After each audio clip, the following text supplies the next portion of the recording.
राधे श्री राधे श्री राधे श्री राधे श्री राधे श्री राधे श्री राधे नीचे भी तो रखा है ना। श्री राधे बोलो ना शिखर। श्री राधे शिखर नारायण नारायण नारायण श्री राधे श्री राधे श्री राधे श्री राधे श्री राधे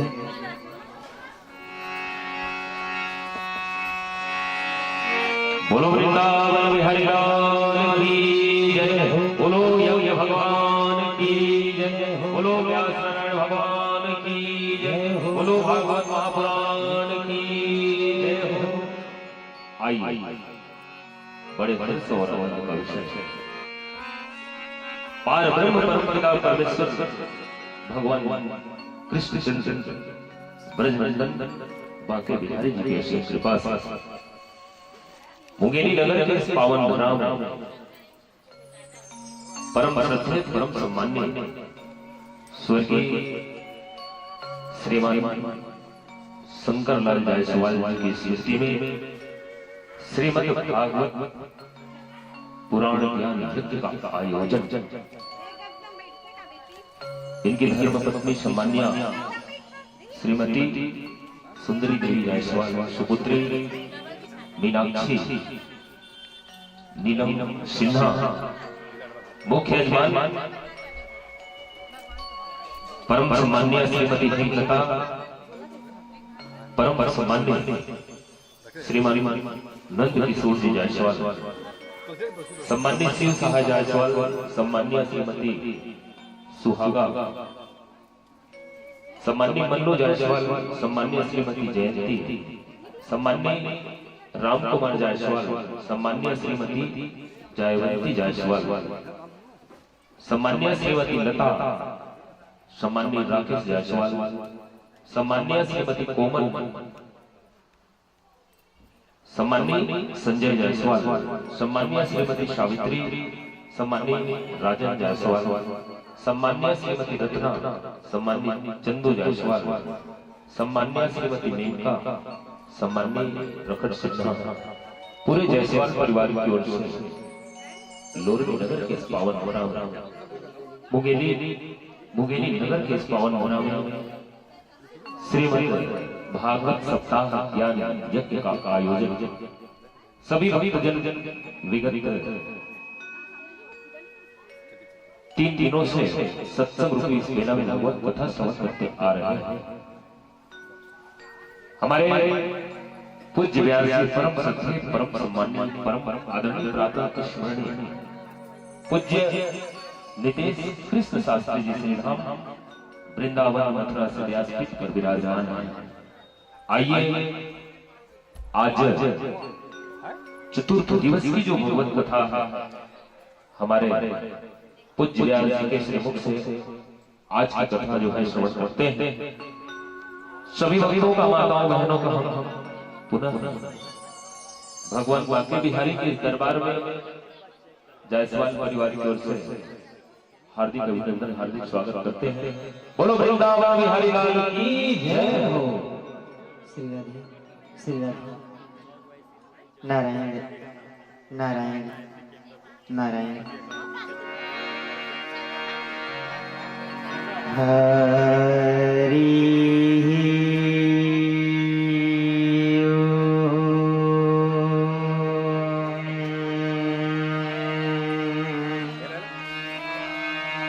श्री गणेशाय नमः।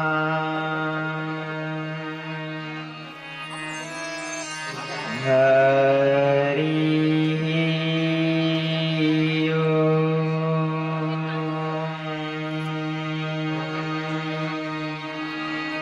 ओम हनुमते नमः।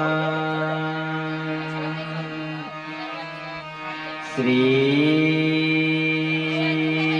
सरस्वती नमः।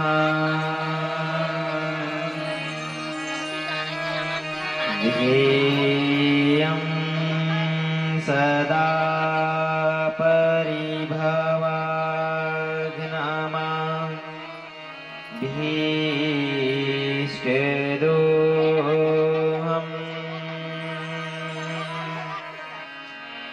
तीर्थास्पदं शिवविरञ्चि नूतं शरण्यं धृत्याधियं प्रणतपाल भवादिपोतं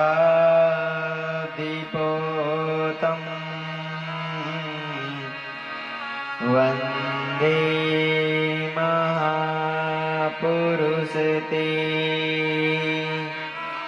चरणारविन्दम्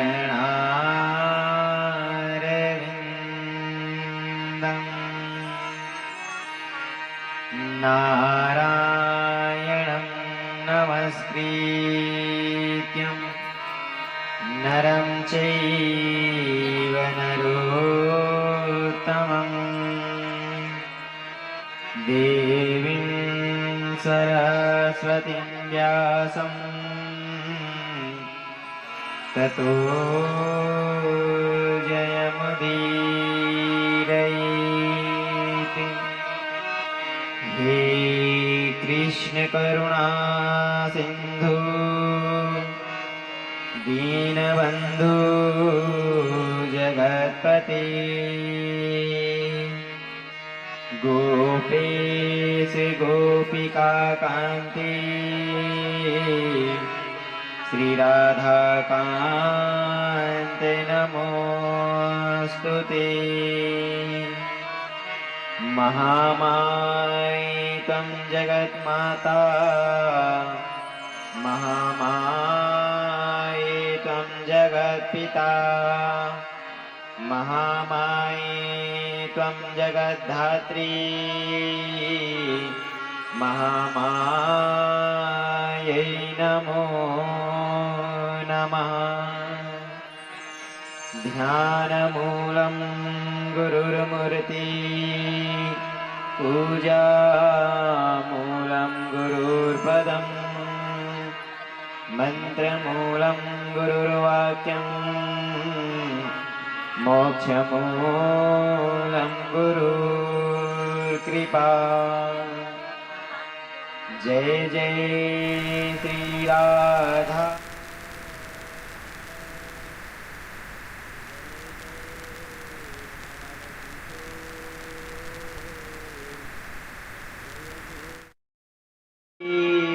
चितचोर प्रभु जय जय माधव चोर राधे मेरी स्वामनी मैं राधे तेरुदास जन्म जन्म मोहि जियो श्री वृंदावन को आस। राधे मेरी माँ तू है और पिता मेरो घनश्याम इन दोनों के चरणों में मेरा कोटि कोटि प्रणाम मेरा बारंबार प्रणाम। जय सुखदेव मुनि सवर यदुपतिदास अनन्य जयति बाद नारायण चरणा करो मोहि जगधन्य सिया करो मोहि जगधन्य राधे श्याम सिया राम। बोलिए वृंदावन बिहारी लाल की जय। श्री राधे रानी सरकार की जय। सद्गुरुदेव भगवान की जय। भक्तवत्सल भगवान की जय। व्यास नारायण भगवान की जय। श्रीमद् भागवत महापुराण की जय। नारायण नारायण नारायण।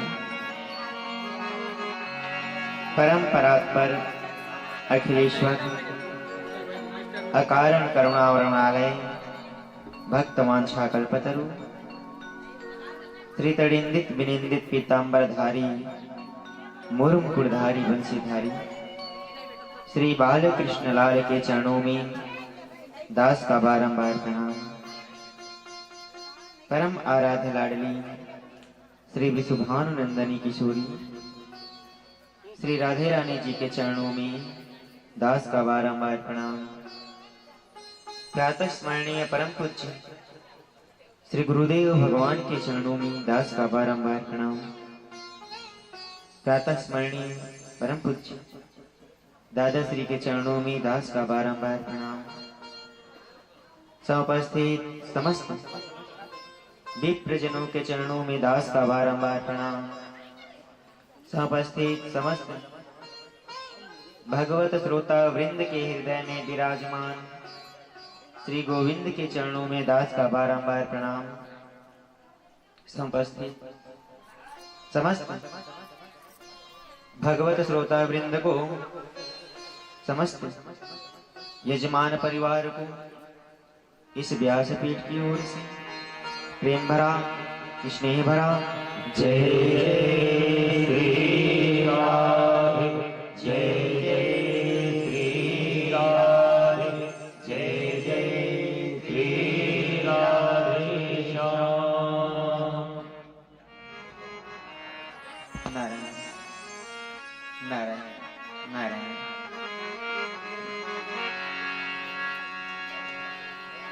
आइए बड़े भाव से आज चतुर्थ दिवस की यह कथा में प्रवेश करते हैं।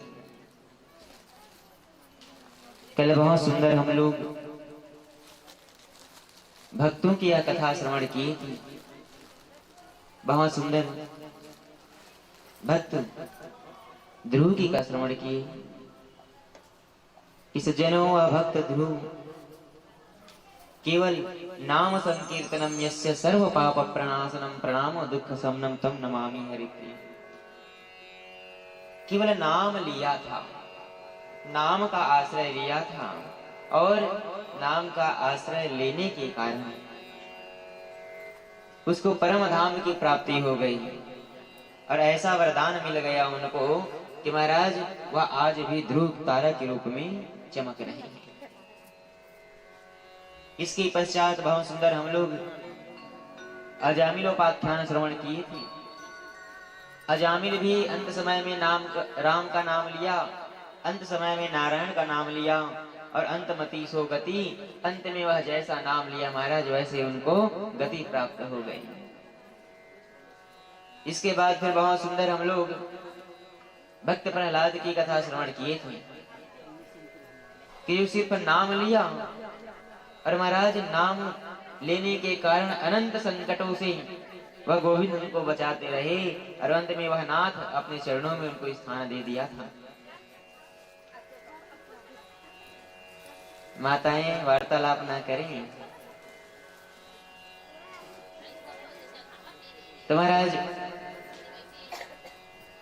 यह कथा बहुत सुंदर नैमिषारण्य क्षेत्र की पावन भूमि में सौनक आदि 88,000 ऋषि मुनि को श्री सुख जी महाराज श्रवण करा रहे हैं और इन्हीं कथा को श्री सुखदेव जी महाराज राजा परीक्षित को श्रवण करा रहे हैं।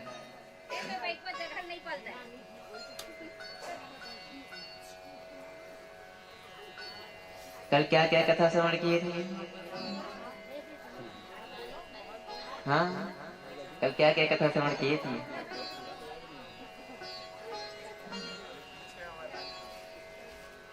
इसीलिए कहते हैं थोड़ी शांति बनाए रखें। कल संतों के संग में भी हम लोग मिली थी ना, संतान के संग लाग रही तेरी अच्छी बनी। अब बताइए कैसे अच्छी बनेगी। बड़े भाव से कथा श्रवण कीजिए ना, आज आनंद आएगा। कौन आएगा आज? आनंद। स्वर्ग से आनंद आएगा और यहाँ भी आनंद आएगा, क्योंकि आनंद का जन्म होगा, प्रागट्य होगा ना। तो महाराज यदि आनंद लेना है तो बड़े भाव से शांति पूर्वक कथा श्रवण करें। और यदि आप लोग हल्ला करेंगे ना तो हम आनंद को बोल देंगे महाराज आज यहाँ आनंद नहीं दिख रहा है, इसीलिए ना आइए। और आनंद को बुलाना है तो बड़े भाव से आनंद पूर्वक कथा श्रवण कीजिएगा। तो सज्जनों कल बहुत सुंदर नाम की महिमा बताई, नाम की महिमा बताया। अंत समय में जो नाम लेता है, राम का नाम लेता है, वह गोविंद सभी पापों से उनको मुक्ति दिला करके महाराज उनको अपने चरणों में स्थान दे देते हैं। उदाहरण के लिए कल तो सब श्रवण किए थे ना, अजामिल कितना दुष्ट था। छोटे छोटे खेलते हुए बच्चों को कुएं में फेंक देते थे, चोरी करने के लिए जाते थे, संतों को कभी भोजन नहीं खिलाया। उनकी पत्नी धर्म, वह पतिव्रता नारी जब संत आए उनके घर में कि वह मैया संतों को भोजन खिला दिया। अरे बस भोजन खिलाने के कारण ही संतों ने ऐसा वरदान दे करके गया कि अजामिल जब तुम्हारे घर में पुत्र होगा ना तो बेटा तुम उसका नाम नारायण रख देना। अंत समय में वह नारायण रख दिया, अपना पुत्र का नाम नारायण रखा था संतों के बताने के कारण। और जब अंत समय हुआ यमराज उनको ले जाने के लिए आए तो क्या आवाज लगाया? पुत्र नारायण मुझे बचा लो, आवाज लगाया था। कब? अंत समय कि पुत्र नारायण मुझे बचा लो, ये लोग मुझे ले जा रहे हैं। और स्वयं के पुत्र या पंच भौतिक शरीर धारण करने वाले पुत्र तो नहीं सुन पाए, लेकिन जो इस शरीर को बनाने वाले हैं वह जगत नियंता जगदाधार वह दौड़े चले आए उनके पास।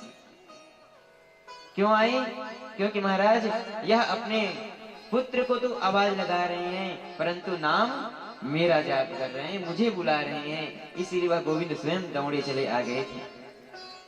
अरे महाराज वह गोविंद स्वयं आकर के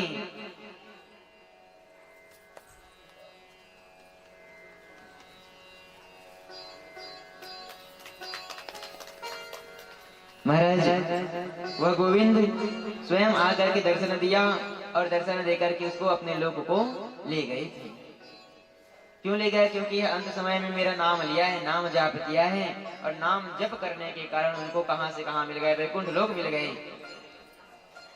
आज बहुत सुंदर महाराज इन्हीं कथा को श्री सुखदेव जी महाराज राजा परीक्षित को बताते हुए कहते हैं, हे परीक्षित, जब भक्त प्रहलाद भगवान नारायण का विनती किया था, कैसे विनती किया है कि हे प्रभु, हे जगन्नाथ, हे जगदाधार, आपने आकर के यह दुष्ट यह अत्याचारी हिरण्यकश्यप को आप मार तो दिए, लेकिन प्रभु हम एक वरदान मांगते हैं, आपसे एक वरदान चाहेंगे।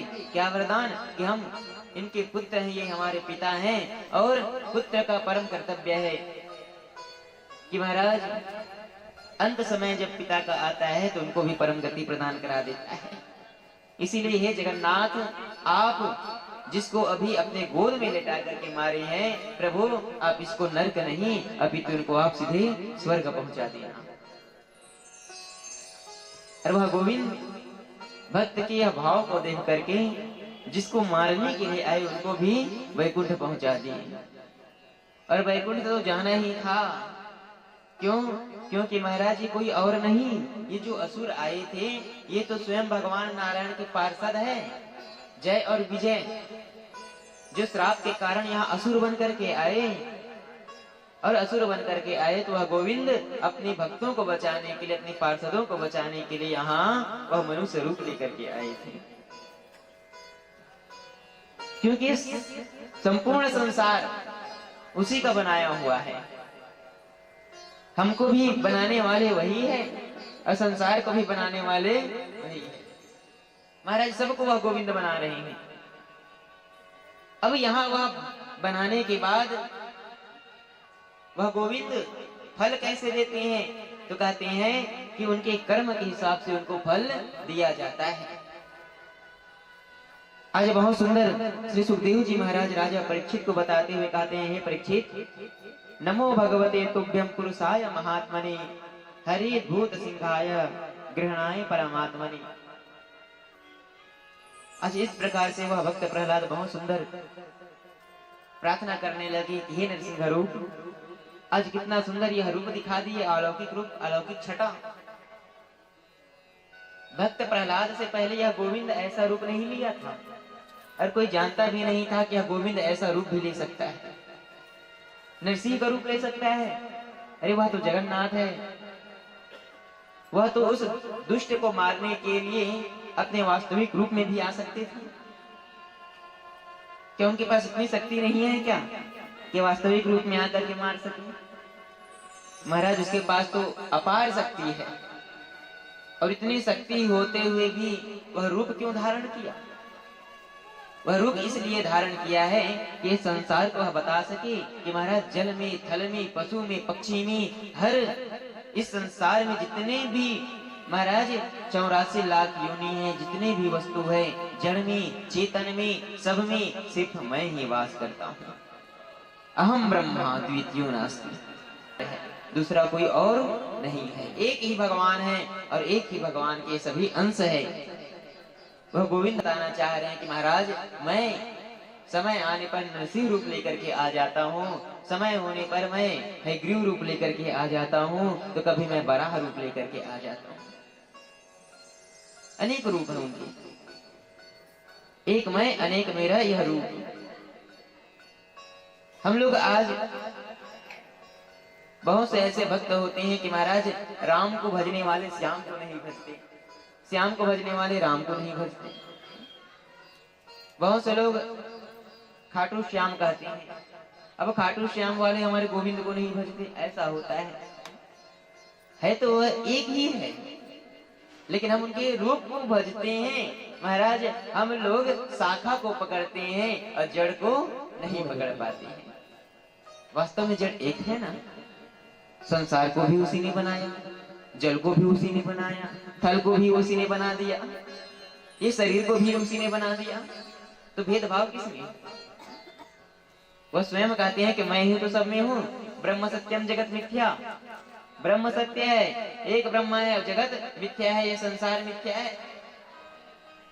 ये संसार किसको कहते हैं? संसरिति संसार, सरक रहा है, संसार सरकता है, संसार सरक रहा है ना, प्रतीत होता है, किसी को पता चलता है कि संसार सरक रहा है? नहीं महाराज, हमारे आयु सरक रहा है कि नहीं सरक रहा है? कभी हम भी बाल्य अवस्था में थे, माँ के गोद में खेला करते थे, और आज देखो इतना बड़ा हो गए, और देखो ऐसा समय आएगा सरक रहा है ना। अब तो हम बाल्य अवस्था में नहीं जा सकते, कि अभी बालक बन सकते हैं, माँ के गोद में जाकर के बैठ सकते हैं? नहीं बैठ सकते ना, क्योंकि वो सरक गया, संसार चला गया, अब दूसरा संसार आ गया। इसके बाद कुछ क्षण बाद जर्जर हो जाएंगे शरीर, जरा देवी आ जाएगी, बुढ़ापा आ जाएगा, और बुढ़ापा आने के बाद जैसी गति आरंभ में था वैसी गति अंत में भी हो जाएगा। क्योंकि महाराज जब मनुष्य का जन्म होता है तब मनुष्य धरती पर लेटते हैं, और अंत होता है तभी वह धरती पर लेटते हैं। जन्म होता है मनुष्य को, अन्न पर लेटाया जाता है, मरण होता है उनके शरीर पर अन्न को फेंका जाता है, एक ही गति। जन्म लेते हैं उनको भी गौ माता के गोबर से लेपित करके लेटाया जाता है, मरण होता है उनको भी गौ माता के गोबर से लेपित करके लेटाया जाता है। जन्म होता है पंचामृत स्नान कराया जाता है, मरण होता है पंचामृत स्नान कराया जाता है, होता है। जन्म होता है तब भी हम किसी के गोद में खेलते हैं, मरण होता है तो किसी कंधे पर बैठ करके जाते हैं, एक ही गति है। क्योंकि महाराज जन्म और मरण की जो मध्य का जो समय है ना, इसी समय में हम भजन कर सकते हैं और इसी समय में हमको परमात्मा मिल सकता है, इसके बाद परमात्मा नहीं मिलेगा। बुढ़ापा में कहेंगे भजन कर लो, बुढ़ापा में भजन नहीं होता है। क्यों नहीं होगा? क्योंकि महाराज बुढ़ापे में पूरा शरीर जर्जर हो जाता है, कष्ट मिलता है शरीर को, क्योंकि वह बुढ़ापा क्यों दिया जाता है, क्यों बनाते हैं बुढ़ापा? यह प्रायश्चित का समय है, वह प्रायश्चित का समय है। आरंभ जब होता है, यह मनुष्य जब जन्म लेता है, गोविंद को हम वरदान दे करके आते हैं कि प्रभु इस धरा धाम पर जाएंगे, गोविंद आपके ही भजन करते रहेंगे, सत्संग करते रहेंगे, कीर्तन करते रहेंगे।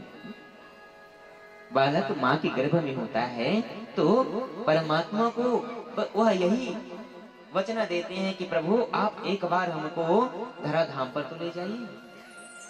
वहां जाने के बाद हम आपको वचन देते हैं, भजन करेंगे, आपके नामों का गुणगान वाद करेंगे, संकीर्तन करेंगे, और आते हैं माया मोह में लिप्त हो जाते हैं। और महाराज जब हम वचन दे करके आते हैं, वचन पूर्ण नहीं कर पाते ना, तो बुढ़ापा आता है, तो बुढ़ापा में उसी का फिर प्रायश्चित करना पड़ता है। और जब खाट में पड़े रहते हैं ना, तो अब वह आसमान को देख करके रोता है। किसको देखते हैं? ऊपर को देखते हैं कि हे ऊपर वाले, मुझे भी जल्दी अपने पास बुला ले। लेकिन ऊपर वाले कहते हैं बेटा जब नीचे गया तब तो याद नहीं किया, अब नीचे रहो, प्रायश्चित करो, प्रायश्चित करने के बाद फिर मेरे पास आना। लोग कहते हैं ऊपर वाले जाने, अरे हमारे भगवान ऊपर वाले नहीं है, वह तो हमारे पास ही रहते हैं। ऊपर वाले किसके भगवान हैं? हम लोगों के नहीं है, कोई और की है। नाम नहीं लेंगे, सब समझ जाइए, समझदार हैं। जो लोग ऊपर देख करके महाराज पूजन करते हैं, ये हमारे नहीं है। हमारे परमात्मा हमारे समक्ष है, हमारे अंदर है, हमारे पास है, वह ऊपर में नहीं है, वह तो चराचर सृष्टि में है, हमारे साथ रहते हैं। गोविंद हमको छोड़ करके नहीं जाते। इसीलिए कभी ये ना कहिए कि महाराज ऊपर वाले जाने, ऊपर वाले क्या जानेगा, वो तो देख रहा है। क्योंकि देखिए महाराज गोविंद ना इस संसार में कैमरा फिट कर दिए हैं। हम पाप करेंगे ना तो गोविंद को पता चल जाएगा। क्योंकि देखिए सभी मनुष्य के शरीर में गोविंद रहता है, परमात्मा आकर के वास करते हैं। केवल मनुष्य के शरीर में नहीं, अपितु 84 लाख योनि में भी आकर के वास करते हैं। हम पाप करते हैं, यदि बंद कमरे में भी पाप करेंगे, कहेंगे हमको कोई नहीं देख रहा, तो महाराज हमारे जैसे कोई और जीव है जो हमको दिखाई नहीं देता, वो तो देख रहे हैं। तो गोविंद हमारे नेत्र से नहीं अपितु उनके नेत्र से देखते हैं कि तुम पाप कर रहे हो। तो कैमरा हो गया ना, ड्रोन कैमरा फिट कर दिए हैं। यदि कहेंगे कि महाराज कोई नहीं देख रहा है, चलो चोरी करते हैं, तो वह हम यह साधारण मनुष्य नहीं देखेगा, लेकिन वह परमात्मा थोड़ी अपने नेत्र बंद कर लेंगे? नहीं, वह तो देखेंगे ही कि बेटा तुम इस दिन पाप किए थे, इनका प्रायश्चित तुमको करना पड़ेगा। तो यह प्रायश्चित कहाँ करेंगे? जहां तुम जैसे कर्म किए हो तो प्रायश्चित भी वही करो, वहां शुद्ध होकर के मेरे पास आओ। ऐसे मैं बुलाने वाला नहीं हूँ। इसीलिए महाराज लोग खाट पर पड़ जाते हैं और खाट में पड़े होकर के बस प्रायश्चित करते हैं, रोते हैं, लेकिन कुछ काम नहीं आता। तो भजन कब होता है? जन्म और मरण के मध्य का जो समय है, इसी में महाराज भजन हो सकता है, इसी में गोविंद मिलता है, बुढ़ापे में नहीं मिलता। इतने बड़े बड़े ऋषि मुनि हुए हैं, बड़े बड़े महात्मा हुए हैं, किसी को बुढ़ापे में परमात्मा मिला नहीं। कहा जाता है कि राजा दशरथ को चौथापन में आया, लेकिन यह चौथापन जन्म और मरण के मध्य था, बुढ़ापन नहीं आया था। वो तो बाद में पता चला जब अपने कर्ण के वह केस देखे कि महाराज अब सफेद हो गया है, अब आ रहा है चौथापन। और जब वह देखी कि चौथापन आ रहा है, तो उस चौथेपन में भगवान राम तो पौगण्य अवस्था में पहुंच गए थे। पौगण्य अवस्था का भाव क्या है? अच्छा हम लोग देखिए आज बहुत से चित्रकार होते हैं, बहुत से जो पेंटिंग करने वाले होते हैं, वह हमारे इष्ट देवताओं का विग्रह बनाते हैं, उसमें मूछ दाढ़ी बना देते हैं। सज्जनों ये अन्यथा गलत है। हमारे जितने भी देवता हुए हैं ना, वह युवा होकर के पौगण्य अवस्था में चले जाते हैं, वह महाराज वृद्ध नहीं होते, इसलिए उनके मूछ और दाढ़ी नहीं आते। आज देखो तो जो बनाते हैं ना, वो बाबा भोलेनाथ बना दिए महाराज, उनके भी बड़े बड़े मूछ लगा दिए और उन्हीं का पूजन कर रहे हैं, ये महाकाल हो गया। नहीं, पौगण्य है वह, पौगण्य किसको कहते हैं? जैसे साधारण मनुष्य को कुमार अवस्था कहा जाता है। 10 वर्ष और 15 वर्ष के मध्य को कुमार अवस्था बताया गया है। जैसे बच्चियां होती हैं, जन्म से लेकर के 5 वर्ष तक वह देवी रूप में होती है। कौन से रूप में? देवी। और 5 से लेकर के 10 वर्ष के मध्य वह कन्या रूप में आती है। यदि आप लोग कन्या भोज कराती हैं तो 5 वर्ष से लेकर के 10 वर्ष के मध्य की जो कन्या है उनको आप भोजन कराइए, यह सफल होगा। इससे नीचे जन्म से लेकर के 5 वर्ष वह देवी है, उनके अंदर साक्षात मां भगवती आकर के वास करती है। इसके बाद 10 वर्ष से लेकर के महाराज वह 15 वर्ष तक के वह रजस्वला हो जाती है। इसके बाद फिर वह गृहस्थ जीवन में प्रवेश करती है और इसके बाद फिर महाराज आगे चल करके फिर जर्जर हो जाती है, बुढ़ापा आ जाता है। तो ये 3 अवस्था है। और वैसे ही पुरुषों का भी अवस्था है। जन्म से लेकर के 5 वर्ष तक के बालक देव रूप में होता है। इसके पश्चात फिर वह बाल्य अवस्था में आता है। इसके बाद फिर कुमार अवस्था आ जाता है। इसके बाद फिर बुढ़ापा हो जाता है। लेकिन हम लोग आज महाराज देखिए यह सबको भी नहीं मानते। बहुत से लोग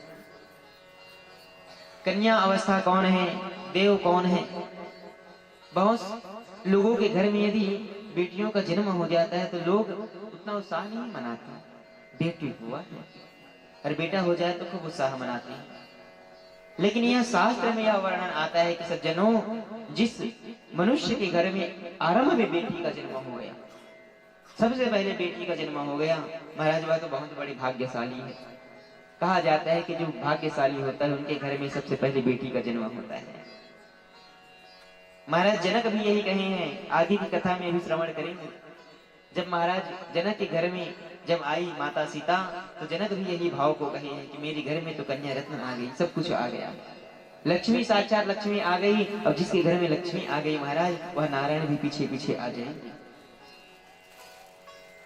इसीलिए कभी भी कतराइए ना, बेटी जन्मा हो या बेटा जन्मा हो, खूब उत्साह मनाइए कि महाराज एक दिन तो दोनों साथ छोड़ेगा। बेटा भी साथ नहीं देता और महाराज बेटी तो हमेशा साथ देती है, ये बात तो कभी छोड़ती नहीं है। सज्जनों, आज बहुत सुंदर श्री सुखदेव जी महाराज राजा परीक्षित से कहने लगे, हे परीक्षित, कल बहुत सुंदर हम भक्तों की यह कथा श्रवण कराए, नाम का महिमा बताया, और आज बहुत सुंदर यह चतुर्थ दिवस की कथा बताते हुए कहने लगे, यह अष्टम स्कंद की कथा श्रवण कराते हुए कहने लगे कि हे परीक्षित आज पूछने लगे, भगवान आपने 4 दिवस तक के बड़े भाव से कथा श्रवण कराए, 3 दिवस तक का पूरा सुना दिया, अब आगे की कथा बताएं प्रभु, क्या है कैसा है। कहने लगे, आपने स्वयंभू मनु का वंश वर्णन विस्तार से सुना दिया, अब आप कृपा करके मनुओं का वर्णन सुनाइए कि कैसे मनुओं का निर्माण हुआ, कितने मनु बनी हैं और कैसे यह कल्प बीत गया और कौन कौन से कल्प में भगवान जन्म लिए, क्यों लिए, लेने का कारण क्या है, ये सब बताने की कृपा करें। तब बहुत सुंदर श्री सुखदेव जी महाराज कहने लगे हैं कि मनो अस्मिन् व्यतीता सट कल्पे स्वयंभुवादयः आद्यते कथतो यत्र देवादीनां च संभवः। हे राजन, वर्तमान कल्प में जो स्वयंभू आदि 6 मनु हो चुके हैं। कितने मनु हुए हैं? 6 मनु। देखिए, हम लोग मनु महाराज के संतानी हैं और यह मनु भी एक उपाधि है, और ऐसे 6 मनुओं का जन्म हुआ है और इन्हीं 6 मनु से यह सृष्टि बना हुआ है। याद रखिएगा, कितने मनु हुए हैं सृष्टि बनाने में? 6 मनु, और 6 मनु से पूरा सृष्टि बना हुआ है। तो कहने लगे कि महाराज आपने बहुत सुंदर जो प्रथम मनु का वर्णन था उसको तो आप सुन लिए हैं। प्रथम मनु के वंश में 5 संतानों का जन्म हुआ था, जिसकी कथा कल हम लोग श्रवण किए थे। उत्तानपाद और प्रियव्रत और देवहूति, आकुति, प्रसूति, यह 5 संतानों का महाराज हम लोग कथा श्रवण करेंगे। आज बहुत सुंदर श्री सुखदेव जी महाराज राजा परीक्षित को यह नाम की महिमा बताते हुए कहने लगे कि नाम को सिर्फ मनुष्य लेकर के तरते नहीं है, सिर्फ मनुष्य नहीं अपितु नाम का महिमा लेकर के तुम्हारा जानवर भी तर गए हैं। आज तक हम लोग यही सुने हैं ना कि भजन सिर्फ मनुष्य करते हैं, इसीलिए वह गोविंद मनुष्य के पास ही दर्शन देने के लिए आते हैं। लेकिन आज बहुत सुंदर एक जानवर की कथा बताते हुए कहने लगे हैं कि आसित गिरिवरो राजन त्रिकूटा इति विस्तृता छोरो देना वृतः श्रीमान योजनायुतमुच्छ्रिता। कहने लगे कि एक त्रिकुटाचल नामक पर्वत है, ध्यान से सुनिए। एक त्रिकुटाचल नामक पर्वत है और उस पर्वत में एक गजेंद्र रहता है। गजेंद्र मतमस्त हाथी। इस गजेंद्र की 150 पत्नी और 150 बच्ची। ये गजेंद्र मतवाला था, बहुत बलवान था। अपार बल होने के कारण यह अपने आप को राजा समझता था कि मैं तो इस जंगल का राजा हूं। यदि कोई मेरे से युद्ध करने के लिए आएंगे फिर भी वो मुझसे युद्ध नहीं कर पाएंगे। क्यों? क्योंकि महाराज मेरे पास तो अकेले 10,000 हाथियों का बल है। यदि मेरा बल काम नहीं आएगा तो मेरी यह 150 पत्नी और 150 बच्चे कब काम आएंगे? मेरे पास तो इतने परिवार है, इतने बल है, इतने पराक्रम है। अहंकार से जीता था, अकड़ करके चलता था। एक दिन गर्मी का समय था, प्यास लगी, पानी पीने के लिए पूरे परिवार के साथ में गजेंद्र पहुंचा एक सरोवर में। जब सरोवर में गए हैं, देखा कि सुंदर सरोवर में महाराज सुंदर जल प्रवाहित हो रहे हैं, सुंदर जल भरा हुआ है। जा करके सभी प्यास बुझाए। पहले तो सभी प्यास बुझाए, देखा कितना निर्मल जल है, कितना ठंडा ठंडा जल है। गजेंद्र सोचने लगा कि महाराज बहुत तीव्र गर्मी है, चल करके स्नान कर लेना चाहिए। स्नान करने के लिए चला गया, जल में उतर गया और जल में जाकर के वह क्रीड़ा करने लगा। अरे मैं तो राजा हूँ यहाँ का, इस जंगल का मैं राजा हूँ, इसीलिए इस जंगल में जितने भी पशु पक्षी हैं, जितने भी जड़ है और जितने भी नदियां हैं, ये सब तो मेरे ही राज्य में आती हैं, इसीलिए मैं सबका राजा हूँ। मेरा आधिपत्य हर स्थान पर है। और यही सोच करके वह क्रीड़ा करने लगा। अपनी सोन में पानी भर करके पूरे परिवार वालों को स्नान कराने लगा। पैर से महाराज वह जमीन को खोदने लगा, पूरा जल मलिन होने लगा। और जब जल मलिन हो गई तो उस जल के भी कोई राजा होते हैं। जल के राजा है ग्राह, मगरमच्छ। ये हाथी मदमस्त होकर के क्रीड़ा करता रहा, जल को मलिन करता रहा। इधर वह जल के राजा को पता चला कि कोई यहाँ आकर के मेरे जल को मलिन कर रहा है, कि जाकर के सीधे पांव को पकड़ लिया। और जब उनके पांव को पकड़े हैं, कष्ट होने लगा। लेकिन आरंभ में ये हाथी मदमस्त था। मदमस्त होने के कारण सोचने लगा, अरे ये कोई छोटा मोटा कीड़ा होगा और मेरे पास तो 10,000 हाथियों का बल है। एक बार फटकारूंगा, दूर जाकर के यह गिर जाएगा। मेरा पैर पकड़ लिया है। और वह मदमस्त होकर के और मलिन करने लगा। ग्राह पहले सबक सिखाने लगा, वह भी ग्राह कि महाराज शायद यह मेरे जल से चला जाए। लेकिन वह जल से नहीं गया और मलिन करने लगा। ग्राह को गुस्सा आया और ग्राह उनके पैर को अब और दबाने लगा दांतों से। और जैसे ही पैर को दबाया, पैर से रक्त प्रवाहित होने लगा है, कष्ट होने लगा। अब समझ गए हाथी कि महाराज अब यहाँ मेरा अहंकार काम नहीं आएगा, मेरा बल काम नहीं आएगा। यदि मैं अधिक देर तक यहाँ मैं ठहर गया तो ये जो जल के जीव है मुझे जीवित नहीं छोड़ेंगे। अब यह बाहर जाने का कोशिश किया। और जैसे वह बाहर जाने के लिए महाराज आगे बढ़ी हैं, एक कदम आगे चल पाते, फिर ग्राह पीछे खींच लेते, फिर आगे बढ़ते, फिर खींच लेते, फिर आगे बढ़ते, फिर खींच लेते। वह जल से बाहर ही नहीं जा पाया। अब आवाज लगाया, परिवार वालों को कहने लगे, अरे मुझे बचाओ, कष्ट हो रहा है, कोई बचाओ मुझे। परिवार वाले आकर के सभी मदद किए, सभी अपने सोड़ लगा दिए उसमें, महाराज फंसा करके सभी खींचने लगे। सभी अपना अपना पराक्रम दिखाया। लेकिन महाराज वह तो जल के जीव है, वह जल के जीव है। और एक अकेले जल के जीव महाराज अनेक थल के जीवों को परास्त कर सकता है, इतनी शक्ति है उसमें। क्योंकि वह गज का राज्य नहीं है, अभी तो ग्राह का राज्य है। वहां के राजा ग्राह है। तो महाराज कहते हैं ना, अपने राज्य में सब शेर होते हैं। और हाथी वहां गया था, सभी परिवार वालों को पुकारा है, सभी परिवार वाले खूब कोशिश किए हैं बाहर लाने को, लेकिन कोई बाहर नहीं ला पाए। हाथी को कष्ट होने लगा, हाथी रोने लगा, अरे मुझे बचा लो, मुझे कोई तो बचा लो, बाहर निकालो, लेकिन कोई नहीं निकाल पाया। देखते देखते महाराज कई वर्ष व्यतीत हो गए, लेकिन निकाल नहीं पा रहे हैं। अब तो ऐसा समय आ गया कि जो परिवार वाले हैं वो परिवार वाले कहने लगे, नहीं महाराज अब ये नहीं बचने वाला, अब इनको यहीं छोड़ दो, अब यहीं छोड़ करके अब हम सब चलते हैं और चल करके अपने गृहस्थ जीवन को देखते हैं। क्योंकि एक व्यक्ति के कारण यदि हम यहाँ रहेंगे, यहाँ टिके रहें, तो महाराज यह तो जाएगा ही और साथ में ही हमको भी ले जाएगा। जैसे जैसे सर्प होता है, मेढक को वह निगलता है, मेढक के पैर को वह पकड़ करके बैठा रहता है, मेढक सभी को आवाज लगाता है, मुझे बचा लो, मुझे बचा लो।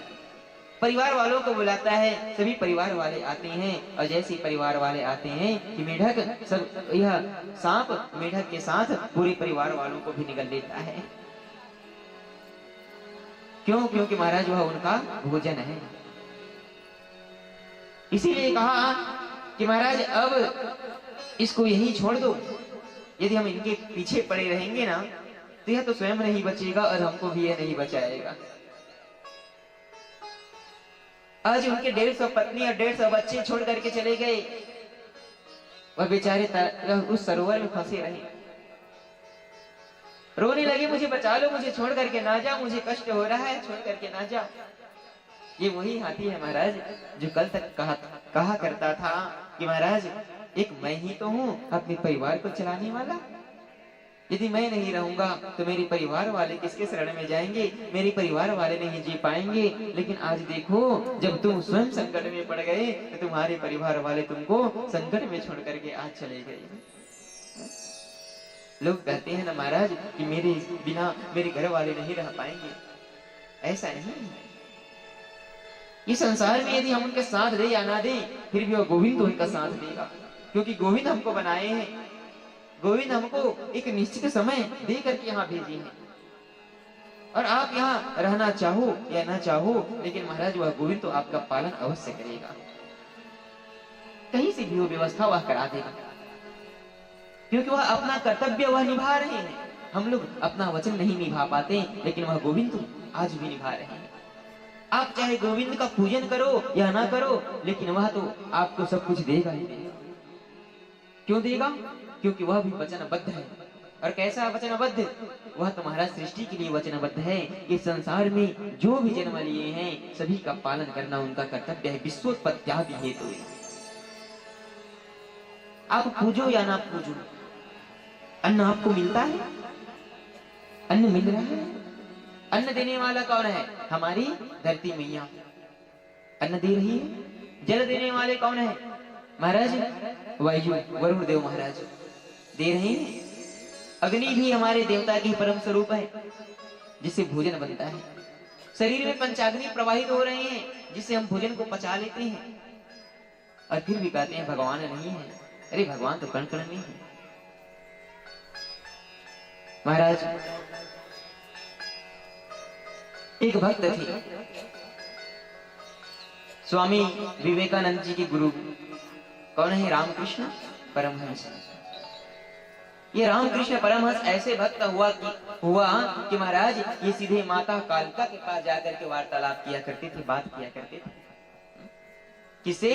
रामकृष्ण परमहंस सीधे माता के पास जाकर के बात करते थे। उनके विग्रह के पास बैठ जाते हैं और बैठ करके कहते हैं मैया मुझे दर्शन दे दो, माँ मुझे दर्शन दे दो। वह रोवा कर वहां जाकर के रोते थे, अश्रु प्रवाहित करते थे और अपने अश्रु से वह अर्घ दिया करते थे। एक भक्त आया और एक आकर के कहने लगे कि हे रामकृष्ण परमहंस, तुम ये बताओ, तुम तो सीधे माता से बात करते हो, बताओ माँ बात करती है? वह भक्त कहने लगा हाँ बात करती है मैया मेरे से, मेरी माँ है, मुझसे वह बात करती है। तो एक सज्जन व्यक्ति जो उनसे पूछ रहे थे वह कहने लगे रामकृष्ण परमहंस, तुम अपनी मैया से हमारा भी बात करा दो, हम भी बात करना चाहते हैं। रामकृष्ण परमहंस कहने लगे, अवश्य बात करा देंगे भैया, हमारी माँ आपसे भी बात करेगी। वह कैसे? तो कहने लगे कि आप अपना एड्रेस दे दो, आप अपना पता बता दो। आप अपना पता बताएंगे, जब हमारी मैया हमसे मिलने के लिए आएगी तो हम सीधे आपके घर भेज देंगे। तो उन्होंने अपना पता बताया कि ये मेरा घर है, अपना एक कार्ड दे दिया, इस पते पर माँ को भेज देना। रामकृष्ण परमहंस पुनः कहने लगे कि महाराज अपना एड्रेस दो। उन्होंने फिर एक कार्ड निकाल करके दिया, ये मेरे ऑफिस का एड्रेस है, मैं हमेशा ऑफिस में बैठा रहता हूँ, ऑफिस से भेज देना। रामकृष्ण परमहंस फिर कहे अपना एड्रेस दो। कहा महाराज मैं तो 2 ही स्थान पर रहता हूँ, एक तो घर में, एक तो ऑफिस में, यही 2 एड्रेस है, अब मैं कौन सा एड्रेस दूं? फिर कहा अपना एड्रेस दो। कहा महाराज मेरा एड्रेस ही क्या है? कहा कि आप अपना एड्रेस तो दो पहले। कहा महाराज मुझे अपना एड्रेस पता नहीं है। तो रामकृष्ण परमहंस भी कहने लगे, महाराज यदि आपको अपना एड्रेस पता नहीं है तो वो माँ कैसे आपके पास आकर के वह मिलेगी?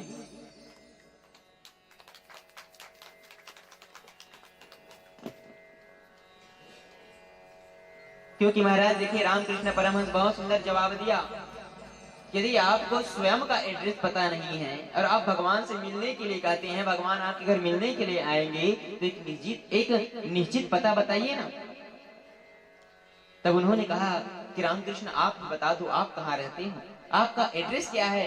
तब रामकृष्ण परमहंस कहने लगे, महाराज न मेरा घर है न मेरा द्वार है, मैं तो अपने माँ के चरणों में बैठा रहता हूँ। अब मेरा एड्रेस तो यही है कि संसार से आया हूँ और अंत में वह संसार में ही मैं जाऊंगा, यही मेरा लास्ट एड्रेस है। यहाँ मेरा कोई घर नहीं है, ये ईंट पत्थर से बने हुए मेरा घर नहीं, ये भौतिक सुख है। ये क्या है? सांसारिक सुख है। यहाँ सिर्फ हम मेहमान बन करके आए हैं। गोविंद हमको यहाँ भेजे हैं कि जाओ जाकर के उस घर में रहना, हम यहाँ मेहमान बन करके आए हैं, लेकिन अंत में जाना तो हमको वही है।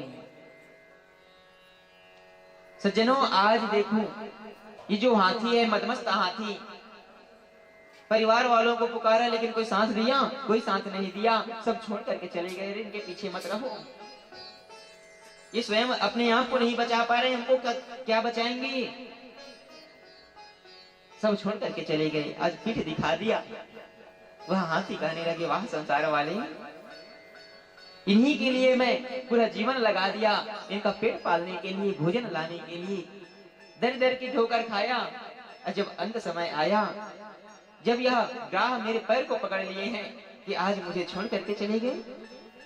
कल तक अभिमान से जीता था कि 150 पत्नी 150 बच्चे हैं, कोई मुकाबला नहीं कर पाएगा मेरे से। और जब मुसीबत आता है ना महाराज, तो आप मुसीबत के सामने कितने बड़े बड़े भी बलवान को ला करके बैठा दो, मुसीबत का सामना नहीं कर सकता। ये हमारा बल, हमारा पराक्रम सिर्फ इस पंच भौतिक शरीर के लिए है, इस मनुष्य के लिए है, यह जर्जर के लिए नहीं है, प्रकृति के लिए नहीं है।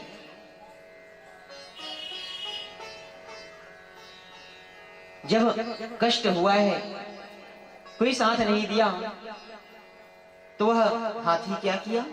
उसी सरोवर में एक पुष्प था, एक कमल का पुष्प अपने सूंड से उठाया और सूंड से उठा करके महाराज वह गोविंद को याद करने लगा।